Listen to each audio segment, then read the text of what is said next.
పద్దెంది పడిమెట్ల పైకెక్కి గుడికేగు భక్తులకు ఎదురొచ్చే బంగారు స్వామి ఇరుముడులు స్పృశించి శుభమును దీవించి జన బృందముల చేరే జగనేడు స్వామి తన భక్తులను విల్చు తప్పులకు తడబడి ఒక పక్క ఒరిగెన ఓంకారమూర్తి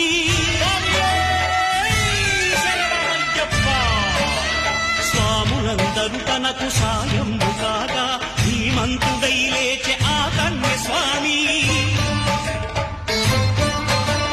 పట్టబంధము వీడి భక్తతతికై పరుగు పరుగున వచ్చే భూమిపైకి నరుడై